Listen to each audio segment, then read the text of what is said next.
नमस्कार, बुलेटिन में आपका स्वागत है। मैं हूं आपके साथ सुकन्या सिंह और सबसे पहले अहम खबर आपको बता दें, जहां लातेहार को छोड़कर राज्य के सभी जिलों में आज त्रिस्तरीय पंचायत उपचुनाव के लिए वोटिंग जारी है। निर्विरोध चुनाव के बाद सूबे में शेष बचे पंचायतों के खाली 130 पदों के लिए मतदान चल रहा है। वोटिंग को लेकर सुरक्षा के पुख्ता इंतजाम किए गए हैं। नक्सल प्रभावित इलाकों में पुलिस फोर्स की तैनाती की गई है। दरअसल 2104 खाली पदों पर उपचुनाव होने थे, लेकिन 1177 पदों पर निर्विरोध निर्वाचन संपन्न हो गया, जबकि एक भी नामांकन नहीं होने के कारण 795 पद फिर खाली रह गए। ऐसे में बाकी 130 पदों के लिए मतदाता अपने मताधिकार का प्रयोग कर रहे हैं। राजधानी रांची समेत अन्य जिलों को मिलाकर करीब 400 प्रत्याशी चुनावी मैदान में अपना किस्मत आजमा रहे हैं। राज्य निर्वाचन आयोग की ओर से दोपहर 3 बजे तक बैलेट पेपर के जरिए मतदान का समय निर्धारित किया गया है। मतदान केंद्रों पर सुरक्षा के कड़े इंतजाम किए गए हैं। मतदाता भयमुक्त वातावरण में अपने मताधिकार का प्रयोग कर ग्राम स्वराज को स्थापित करने में भागीदार निभा रहे हैं।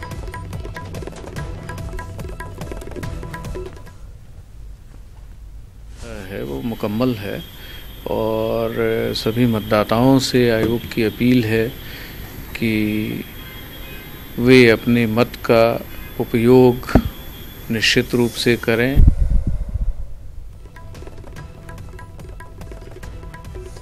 तो बता दें कि आज झारखंड के लिए ये अहम खबर है, जहां त्रिस्तरीय पंचायत उपचुनाव की वोटिंग शुरू हो गई है।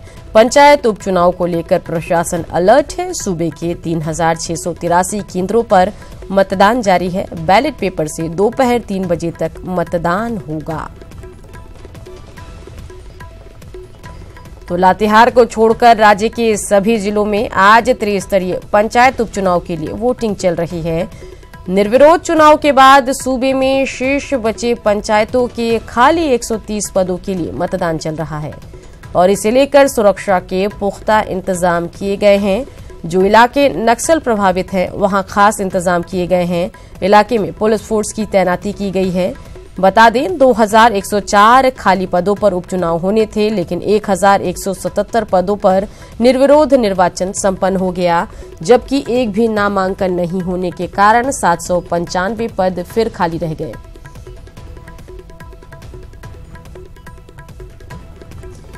तो पंचायत उपचुनाव ग्राम पंचायत सदस्य के 59 पद के लिए 134 प्रत्याशी, मुखिया के लिए 42 पदों के लिए चुनाव मैदान में 173 प्रत्याशी, पंचायत समिति के 27 पदों के लिए चुनावी मैदान में 75 प्रत्याशी, जिला परिषद के 2 पदों के लिए चुनावी मैदान में 18 प्रत्याशी, रांची में मुखिया के 4 और समिति सदस्य के 3 पदों पर मतदान।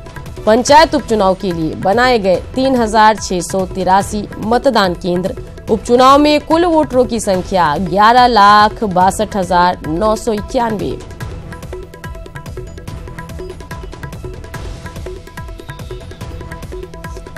चलिए सीधा रुख करते हैं रांची का, जहां से हमारे संवाददाता अजय लाल हमारे साथ फोन लाइन से जुड़ गए हैं। अजय, त्रिस्तरीय पंचायत उपचुनाव की वोटिंग शुरू हो गई है। सुरक्षा के पुख्ता इंतजामातों का दावा किया जा रहा है, खासतौर पर उन इलाकों में जो नक्सल प्रभावित हैं। क्या कुछ अपडेट जानकारी आपके पास है अजय, बताइए। देखिए सुकन्या, रांची का मौसम पिछले कई दिनों से खराब चल रहा, लिहाजा बहुत ज्यादा उत्साह फिलहाल वोटरों में नहीं देखा जा रहा है और 23 जिलों में कुल 2104 पदों के लिए वोटिंग होनी है। तो सुबह 7 बजे से इसकी टाइमिंग फिक्स थी, लेकिन अब तक मैं बूथों पर देख रहा हूं कि कहीं से कोई एक भी वोटर अब तक नहीं आ पाया है, जबकि प्रशासन के लोग पोलिंग बूथ पर पूरी तैयारी के साथ मौजूद है। तो मुझे लगता है कि थोड़ा दिन चढ़ने के साथ पोलिंग प्रक्रिया शुरू हो जाएगी, वोटिंग की प्रक्रिया शुरू हो जाएगी। फिलहाल मतदाताओं में बहुत ज्यादा उत्साह नहीं देखा जा रहा है। सुकन्या, उम्मीद की जा रही है कि जितने वोटर है वो कम से कम अपने पंचायत स्तर का जो चुनाव है, जो कि सबसे लोकतंत्र का सबसे मजबूत स्तंभ कहा जाता है, उनके प्रतिनिधि चुनने के लिए यहाँ पर जरूर आएंगे। चलिए अजय, नजर बना के रखिए। तमाम जानकारी के लिए आपका शुक्रिया।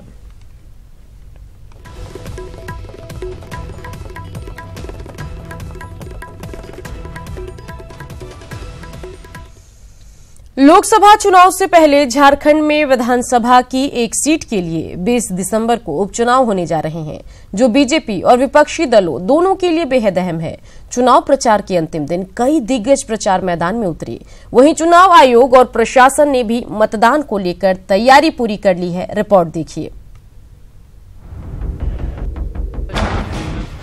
कोलेबिरा विधानसभा उपचुनाव के लिए 20 दिसंबर को मतदान होना है, जिसके लिए प्रचार का दौर खत्म हो गया है। प्रचार के अंतिम दिन दिग्गजों ने खूब दम दिखाया। झारखंड पार्टी की मेनन एक्का को समर्थन दे रहे जेएमएम के हेमंत सोरेन भी जलडेगा में प्रचार करने पहुंचे, लेकिन 3 बजे तक का समय खत्म हो जाने की वजह से वो जनसभा को संबोधित करने से चूक गए। लिहाजा उन्होंने कई गांवों का दौरा कर जनसंपर्क किया। इस उपचुनाव में महागठबंधन के दावे खंड खंड हो गए। जेएमएम और आरजेडी एक खेमे में बट गया, जो झारखंड पार्टी की मेनन एक्का को समर्थन दे रहा है, तो दूसरा धड़ा कांग्रेस और जेवीएम का है। जेएमएम और आरजेडी की बेवफाई से खफा कांग्रेस के लिए ये सीट साख का सवाल बन गई है। लिहाजा कांग्रेस और जेवीएम के दिग्गज शुरू से ही प्रचार मैदान में आगे दिखे और अंतिम दिन भी कांग्रेस सांसद धीरज साहू बिक्सल कोंगाडी के लिए वोट मांगने पहुंचे, लेकिन बीजेपी का अपना प्रत्याशी होने के बावजूद पार्टी के बड़े नेता चुनाव प्रचार से दूर रहे। कोलेबिरा के रण में कुल 5 उम्मीदवार हैं, लेकिन मुख्य मुकाबला झारखंड पार्टी की मेनन एक्का, कांग्रेस के बिक्सल कोंगाडी और बीजेपी के बसंत सोरेन के बीच है। वहीं जेएमएम से बगावत कर बसंत डुंगडुंग भी निर्दलीय चुनाव मैदान में ताल ठोक रहे हैं। 20 दिसंबर को 1,88,000 से अधिक मतदाता इनकी किस्मत का फैसला करेंगे, जबकि नतीजे 23 दिसंबर को आएंगे। मतदान के लिए कुल 270 बूथ बनाए गए हैं। पोलिंग स्टेशन 22 बनाया गया है और वीमेन मैनेज पोलिंग स्टेशन 10 है। आपका वेब कास्टिंग के लिए पोलिंग स्टेशन 14 को चिन्हित किया गया है। कुछ 30 कंपनी वहाँ डिप्यूट की गई हैं और इसके साथ जो एडिशनल पदाधिकारी का रिक्वायरमेंट था, वो पदाधिकारी भी उसमें उपलब्ध कराए गए हैं। बहरहाल नेताओं के दावों और वादों का दौर खत्म हो चुका है और अब जनता की बारी है। चुनाव आयोग और जिला प्रशासन ने भी मतदान की तैयारी पूरी कर ली है। शांतिपूर्ण और निष्पक्ष मतदान के लिए सुरक्षा के मद्देनजर एसएसबी और सीआईएसएफ की 3 कंपनियां तैनात की गई हैं, जबकि सीआरपीएफ की 5 और जैप की 12 कंपनियां तैनात की गई हैं। मुकेश, न्यूज 18, सिमडेगा। लोहनगरी जमशेदपुर से सटे आदित्यपुर में झारखंड के उद्यमियों को रक्षा और रेलवे के उपकरण बनाने का बड़ा बाजार मिलने जा रहा है। ऑटो क्लस्टर में आयोजित 2 दिवसीय वेंडर मीट में सीएम रघुवर दास इसकी नींव रखेंगे। आज से आयोजित वेंडर मीट का मुख्यमंत्री रघुवर दास और केंद्रीय राज्य मंत्री राजेंद्र गोहेन उद्घाटन करेंगे। वेंडर मीट में 100 से ज्यादा कंपनियां और 3000 से ज्यादा निवेशक शिरकत करेंगे। कार्यक्रम में डिफेंस और रेलवे के कई वरीय अधिकारी भी शामिल होंगे। आदित्यपुर औद्योगिक क्षेत्र की इकाइयों को सीधे रक्षा और रेलवे से जोड़ने के उद्देश्य से देश भर में फैले डिफेंस और रेलवे की प्रमुख कंपनियों को वेंडर मीट में आमंत्रित किया गया है। झारखंड में ये पहला कार्यक्रम आयोजित हो रहा है, जहां रेलवे और रक्षा एक साथ औद्योगिक इकाइयों से रूबरू होंगी। इस कार्यक्रम में डिफेंस के लिए 20 और रेलवे के लिए 15 स्टॉल लगाए गए हैं। रेलवे और डिफेंस अपने उत्पादों की प्रदर्शनी लगाकर स्थानीय उद्योगों को अपनी आवश्यकता के अनुसार उपकरण बनाने की जानकारी देगी। साथ ही ऑन स्पॉट रजिस्ट्रेशन की सुविधा भी उपलब्ध कराए गए हैं। यहाँ हमें नए नए आइटमों के बारे में बताया जाएगा, उन आइटम्स को हम लोग कैसे डेवलप करें और उस पर कैसे हम विकास की ओर करें।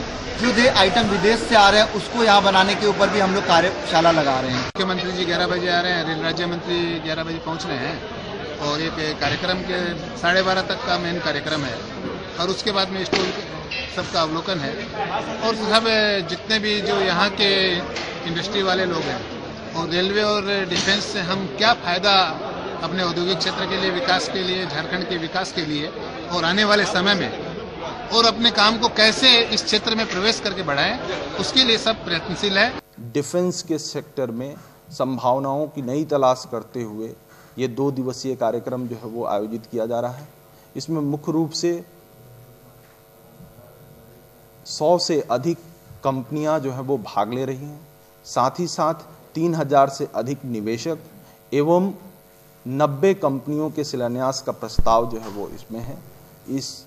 इस 90 कंपनियों के माध्यम से 1048 करोड़ का निवेश होगा और इससे 10,000 से अधिक नौकरियां जो है वो इस क्षेत्र में पैदा होंगी।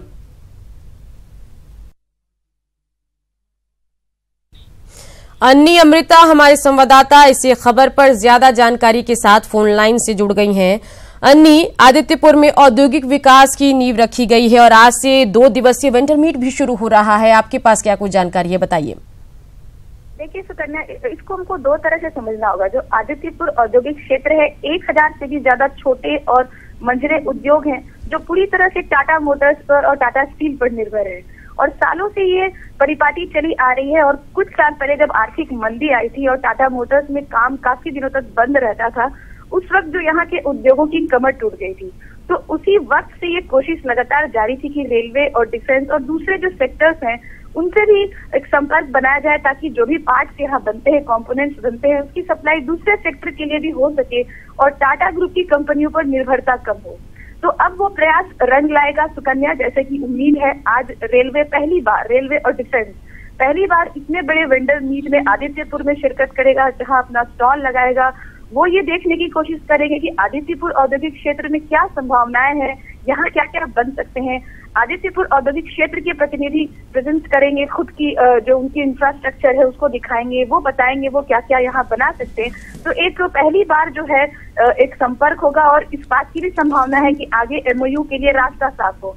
दूसरी बात है सुकन्या, जो मोमेंटम झारखंड चल रहा है उसकी अगली कड़ी भी आज यहाँ पेश की जाएगी और 100 कंपनियों की आधारशिला CM रखेंगे, जिसमें 27 कंपनियां आगे चलकर जमशेदपुर में खुलेंगी और बाकी जो कंपनियां हैं वो राज्य के अलग हिस्सों में। और सुकन्या, ये वो कंपनियां हैं जिसके लिए सरकार का दावा है कि जमीनें चिन्हित की जा चुकी हैं, यानी कि वहाँ कोई विवाद नहीं है।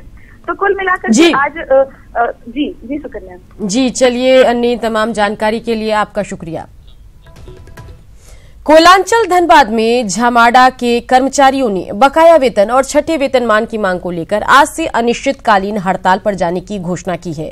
पिछले 2 दिनों से झारखंड खनिज क्षेत्र विकास प्राधिकार के मुख्यालय के सामने कर्मचारी धरने पर बैठे हैं। झमाड़ा कर्मचारी संघ ने कहा है कि कतरास और झरिया के दर्जनों वार्ड और कई कुलियरी इलाकों में माडा जलापूर्ति करती है। अगर आज मांगे पूरी नहीं होती है तो 1100 माडा कर्मी हड़ताल पर चले जाएंगे।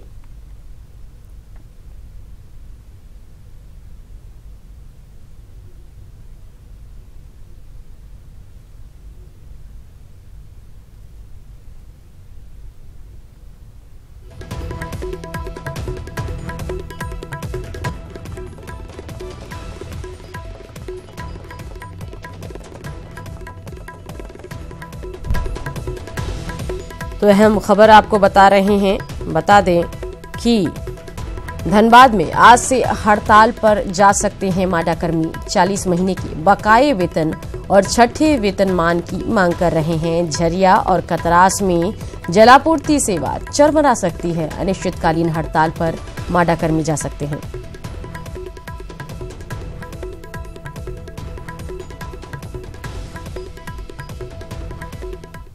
कालीन हड़ताल हम लोग पूर्व में भी हड़ताल कर चुके।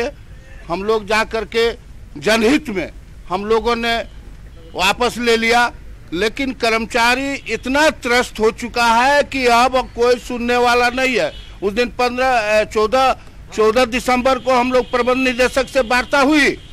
प्रबंध निदेशक धमकी दे रहा है हम लोग को कि दिखा देंगे। अभिषेक हमारे संवाददाता इसी खबर पर ज्यादा जानकारी के साथ फोन लाइन से जुड़ गए हैं। अभिषेक, क्या कुछ पूरा मामला है और जो माडा कर्मी हैं उन्हें हड़ताल पर जाने से रोकने के लिए क्या कुछ कवायद चल रही है? क्योंकि अगर ऐसा होता है तो जलापूर्ति सेवा जो है वो चरमरा सकती है। क्या कुछ जानकारी आपके पास है, बताइए। देखिए सुकन्या, इस मामले में ताजा अपडेट ये है कि प्रबंधन ने जो हड़ताली कर्मचारी जो जाने वाले थे उनको समझा बुझा के मना लिया है और फिलहाल कर्मचारियों ने भी प्रबंधन की बात को मानते हुए फिलहाल हड़ताल को स्थगित करने का निर्णय ले लिया है। जो ताजा अपडेट है उसके तहत ये कहा गया है कि इस मामले को लेकर 3-4 दिनों में जल्दी ही हल निकाल ली जाएगी और सरकार तक ये बात पहुंचाई जाएगी, क्योंकि इनका मांग काफी पुरानी है और जो भी कर्मचारी हैं, इनके कर्मचारियों का कहना है कि भाई हमें छठा वेतनमान भी नहीं मिल रहा है, अभी भी इन्हें पुराने पंचम वेतन दर ही मिल रहे हैं। चलिए, नजर बना के रखिए। तमाम जानकारी के लिए आपका शुक्रिया। लातेहार को छोड़कर राज्य के सभी जिलों में आज त्रिस्तरीय पंचायत उपचुनाव के लिए वोटिंग जारी है। चलिए सीधा रुख करते हैं रांची का, जहां से हमारे संवाददाता मनोज हमारे साथ जुड़ गए हैं। मनोज, त्रिस्तरीय पंचायत उपचुनाव के लिए वोटिंग शुरू हो गई है, क्या कुछ अपडेट आपके पास है और वोटरों में कितना उत्साह है? हालांकि मौका सुबह का है, ठंड ज्यादा है, ऐसे में फिलहाल जैसे जैसे दिन चढ़ेगा शायद मतदाताओं की संख्या में इजाफा हो, लेकिन ताजा स्थिति क्या कुछ है, बताइए। देखिए सुकन्या, अगर हम बात करेंगे मतदान की तो मतदान शुरू हो चुका है और अभी मैं एक बूथ पे खड़ा हूं। आप देख सकते हैं कि ये जो है ये अनगरा प्रखंड के गोंदली पोखर जो बूथ है 200, यहाँ पे जो बूथ संख्या 22 है उस पे मैं खड़ा हूँ। यहाँ पे सुरक्षा के काफी कड़े इंतजाम किए गए हैं। आप देख सकते हैं कि यहाँ पे सुरक्षा बलों को तैनात किया गया है, पुलिस पदाधिकारी की तैनाती है। हालांकि ठंड काफी है, मौसम अगर कहे आज धूप निकली है, बावजूद इसके अगर हम कहें तो मतदान अभी जो है अभी तुरंत शुरू हुआ है। जैसा कि मैं देख रहा हूं यहाँ पे लोग तैयार थे, लेकिन मतदान अभी क्या स्थिति है ये बताएंगे जो पीठासीन पदाधिकारी है, हम इनसे जानने की कोशिश करते हैं। अगर यहाँ की स्थिति की हम बात करें तो अब तक कितना वोट हुआ है? अभी तक मात्र 2 प्रत्याशी यहाँ ये मतदाता वोटर जो हैं वोट डाले हैं, मात्र 2। यहाँ पे कुल कितने हैं वोटर? यहाँ 219।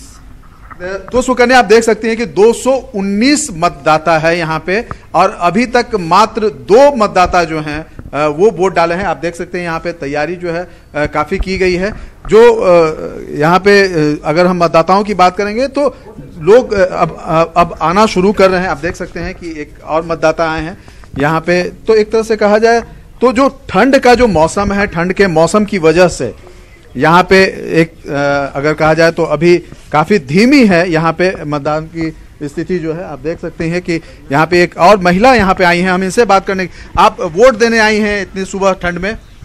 जी, सारी तैयारी अगर कहे करके आई हैं यहाँ पे। जो वोट का जो एक अधिकार है उसका महत्व देते हुए आप यहाँ पहुंची हैं? जी हाँ, इतनी ठंड में उसी को पूरा करने के लिए पहुंचे हैं। तो अगर कहे तो जागरूक है महिला और इसी वजह से एक जागरूक मतदाता होने के नाते यहाँ पे आई हैं। यहाँ पे जो तमाम जो प्रत्याशी है, मैं बता दूं यहाँ पे कि अनगरा प्रखंड में मुखिया के पद के लिए यहाँ पे चुनाव हो रहा है और यहाँ पे 4 प्रत्याशी हैं और उन चारों प्रत्याशी में यहाँ पे अगर कहा जाए तो मुकाबला है। यहाँ इस अनगरा प्रखंड की अगर हम बात करेंगे तो सुरक्षा को लेकर के काफ़ी मुकम्मल व्यवस्था की गई है। पूरे जिले की अगर हम बात करेंगे तो मुखिया के 4 पद हैं, उसके अलावे पंचायत समिति सदस्य के 3 पदों के लिए चुनाव हो रहा है। अगर हम बात करेंगे तो ओरमांझी प्रखंड में है, अनगरा प्रखंड में है, सिल्ली में है, तमार में और सोनाहातू में। तो इस तरीके से कहा जाए तो जिले के 5 पंचायतों में जो है पंचायत उपचुनाव हो रहा है। अगर हम पूरे प्रदेश की अगर हम बात करते हैं सुकन्या तो कुल 129 जगहों पे आज मतदान हो रहा है, 129 पदों के लिए मतदान हो रहा है। एक लातेहार की बात अगर हम छोड़ दें तो बाकी सारे जिलों में 2-1 प्रखंड ऐसे हैं जहां पे चुनाव हो रहा है। जी बिल्कुल मनोज, नजर बना के रखिए। आज हम पूरे दिन आपके साथ जुड़ेंगे और अपडेट पंचायत उपचुनाव पर आपसे लेते रहेंगे। तमाम जानकारी के लिए आपका शुक्रिया। बढ़ते आगे बात करते हैं हजारीबाग की, जहां कोरा थाना क्षेत्र के दीपूगढ़ा में बेखौफ अपराधियों ने ज्वेलरी दुकान में लूटपाट की। 4 से 5 की संख्या में आए लुटेरों ने पहले सोनी ज्वेलर्स के मालिक और स्टाफ को बंधक बनाया और फिर शटर गिराकर आराम से लूटपाट की। लुटेरा करीब 10 लाख रुपए के जेवरात लेकर फरार हो गया।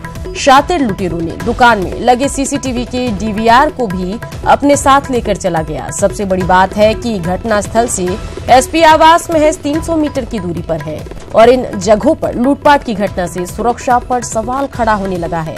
हालांकि पुलिस मामले की छानबीन कर रही है। 4 आदमी आया, लेकिन कैसे पैदल आया था।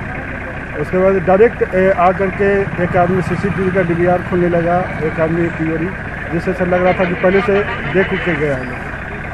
नहीं तो बता रहे, तो बताएंगे, लिख के दिए नहीं है अभी, तो बता रहे कि देवर लगभग 8-10 बता रहे हैं। चतरा के सिमरिया थाना के सामने खड़ी बस धू-धू कर जल गई। खड़ी बस में ये आग कैसे लगी और फिर किसने लगाई, इसका खुलासा नहीं हो सका। बस मालिक का कहना है कि बस खराब थी, जिसके कारण पिछले कई दिनों से बस थाने के सामने ही खड़ी थी। बस मालिक ने थाने में आवेदन देकर आशंका जताई है कि बस में अपराधियों ने आग लगाई है। पुलिस मामले की जांच में जुटी है।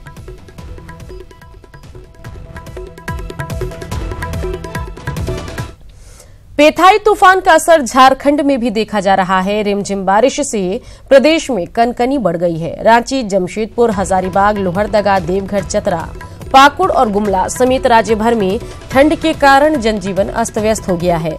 वहीं ठंड के मद्देनजर कक्षा 1 से 5 तक के स्कूलों को बंद कर दिया गया है। साथ ही उच्च कक्षा के समय में भी बदलाव किया गया है।